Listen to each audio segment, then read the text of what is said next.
All right, let's do a shorty video where we talk about solo safing tracks.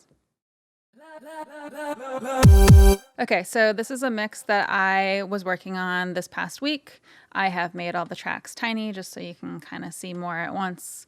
I don't know why I feel the need to say that, but anyway, what I figured I would do today is talk about solo safing tracks. So if I switch over to my mix window here, so I did Command equals, right, to switch over to the mix window, what you might notice is that some of these tracks, especially the aux tracks, there might be a theme there, they have the solo button is actually kind of grayed out. And I don't think I've done a video on this topic before, but let me know if I did. I'm sorry if I did. But basically, you'll notice it's all aux tracks. It's usually pretty much just aux tracks that I solo safe. But you see all the audio tracks. You can see the icon here. So this icon means aux track. This icon means audio track. And so all the audio tracks, they have the normal solo button. But then the aux tracks have this grayed out solo button. And so basically what that is what that means is that these aux tracks are solo safed. So this is the normal default, and then this is solo safed. And so basically the way I do that is I hold Command and I click on that solo button, and that's all I have to do it. So if I want to unsolo safe this track now, because it's an audio track and I probably don't want it solo safed, right? Because I just did this for the demonstration. But basically just hold Command and then click on it and it comes right back. So if I want something regular, Command click again to solo safe the track. So basically the reason why I do this is because I want to hear what's passing through those aux tracks no matter what. So basically when you solo a track, you'll notice that all other tracks in the session, depending on your like solo settings and what's there's some stuff you can switch around in preferences a little bit, but probably by default in Pro Tools, if you're soloing a track or a group of tracks, right? So mine just soloed the whole group because I have groups active. If I were to do Command-Shift-G to deactivate my groups, it'll solo just that one track. But basically, if you solo a track, you'll notice that the other tracks in the session have a soft mute. So you'll notice that these mute buttons light up this like dim orange color. If I actually mute the tracks individually, it'll be the brighter color. But as it is right now, when I hit solo on a track, the other tracks are soft muted. And you'll notice with these tracks that I have solo safed, they're not soft muted. So that mute button isn't orange at all, which means that audio can pass through those tracks. They're basically immune from being muted when other tracks are soloed. So why do this? So this is a song that I'm mixing. So you'll notice that it follows the structure of a lot of other songs, right? So these are all backing vocals, I believe. And then I have my backing vocal aux tracks. And then I have just one piano track, so I didn't actually make an aux track for that one. I have electric guitars, and then I have electric guitar aux tracks.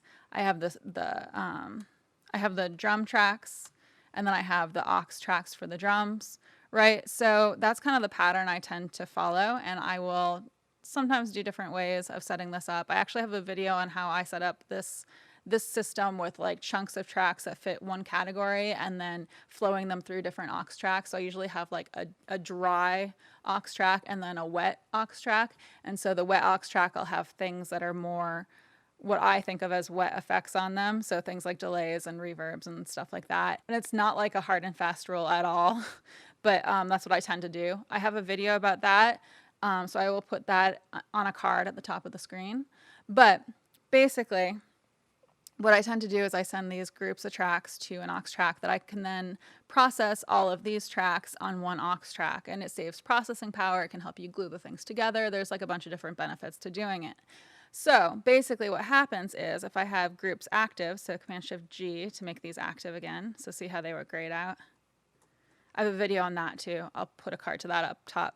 But if I have groups active, what I can do is if I'm listening to the song and I'm like, cool, but I want to just focus on drums right now, I can just hit any of these drum tracks and it will solo all of the tracks that are in that drum group. And you'll notice that now the aux tracks are not soft muted, right? So other tracks, other instruments are soft muted, but these aux tracks aren't soft muted. And so if I didn't have these solo safed, they would be muted. And guess what? You wouldn't be able to hear the drums at all. It's because I have the drums routing only through buses to these aux tracks. So if I didn't solo safe these aux tracks, when I then soloed a group of tracks or a individual track even, I would not be able to hear it passing through its subsequent aux track.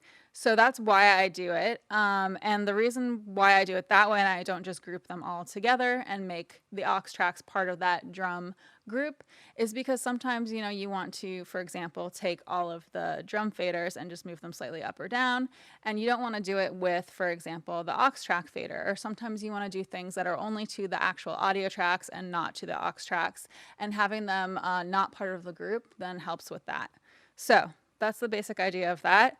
I think I went into a lot of stuff that wasn't really solo safing here, but that's the basic idea. So to solo safe stuff, again, hold Command, click on that S, and you will then solo safe your tracks. And all that means is that when you solo something else in your session, these tracks aren't going to get muted by default, so things can still pass through.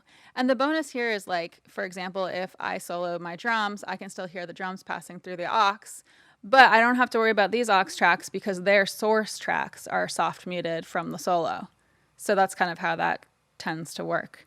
So I don't know, it's just how I do things. There's a million different ways to do things with audio engineering.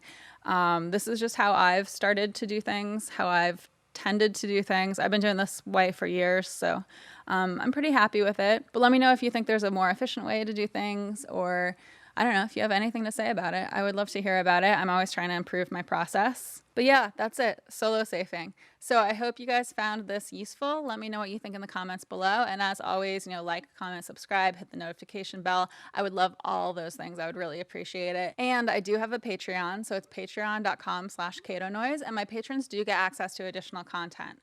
So I think that's about it. I come out with new videos every Wednesday. And thank you for watching. Okay. Ooh, why is there liquid on my space bar? That's no good. I'm just a little tiny face in the corner.